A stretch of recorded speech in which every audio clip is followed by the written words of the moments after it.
Pretty much every day at work, I hear runners say that you should take 180 steps per minute when you run,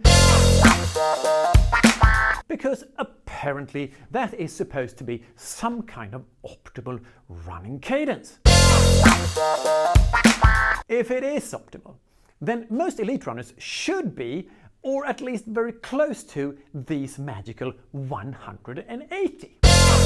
But it really doesn't have to be that way. This is the cadence of the top 8 runners at the 2017 World Marathon Championships at one of the measuring stations that was set up by the Federation World Athletics. And as you can see, it's a quite big spread.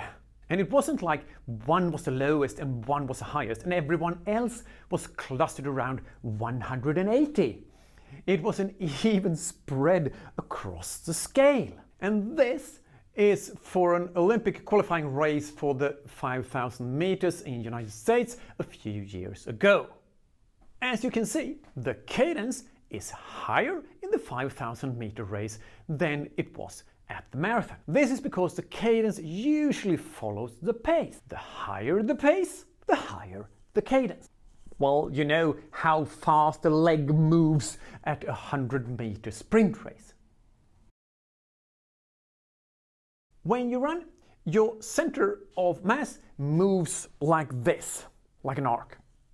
If you have a low cadence, you probably have to move more vertically, which can cost you unnecessary energy. If you have a higher cadence, your center of mass moves less up and down compared to the lower cadence. And moving the center of mass up and down quite a lot costs energy. That costs the most energy when running, moving your center of mass up and down. So it's easy to think that you should have as little vertical movement as possible. But first of all, a fast movement costs more energy than a slow movement, if the movements are the same. And a high cadence can also reduce the vertical force when you land, which in itself reduces the load on the body and therefore probably reduces the risk of injury. But if the vertical force is very low, it probably reduces the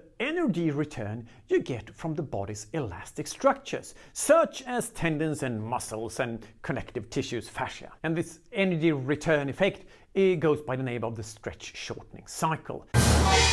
And then the loss of energy return may actually be greater than the gain you made through reduced vertical movement. A quick summary.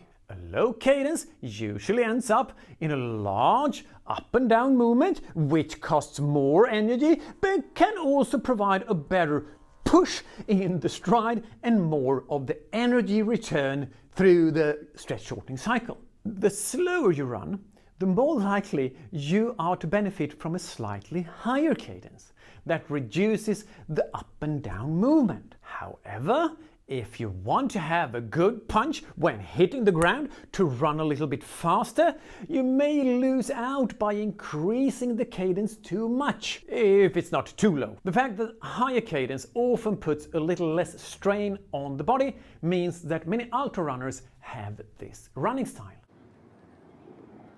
Or you can have a really low cadence relative to your pace and still be one of the best ultra runners in the world. Just like Jim Walmsley here, for example, who holds the course record for the prestigious Western State 100 ultra race.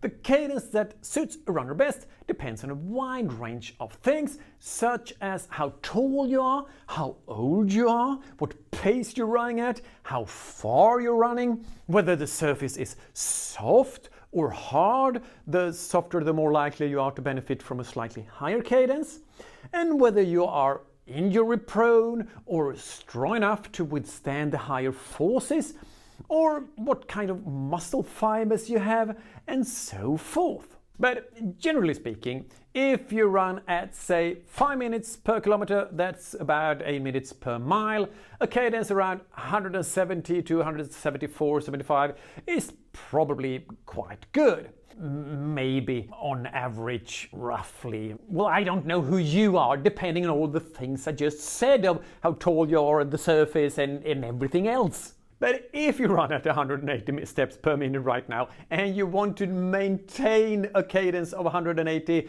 of course that's fine. But don't tell me that's the optimal cadence for all runners at all paces and all distances and on all surfaces, because it's not. And as you've seen, even for the elite runners, the cadence varies very, very much. It would not be so if 180 steps per minute always was optimal. I truly hope you liked that video, and if you did, please click the like button and maybe also the subscribe button. And feel free to check out all the other content I have here on my channel. And maybe you are also interested in my online course. You'll find it at fredrikzillén.com.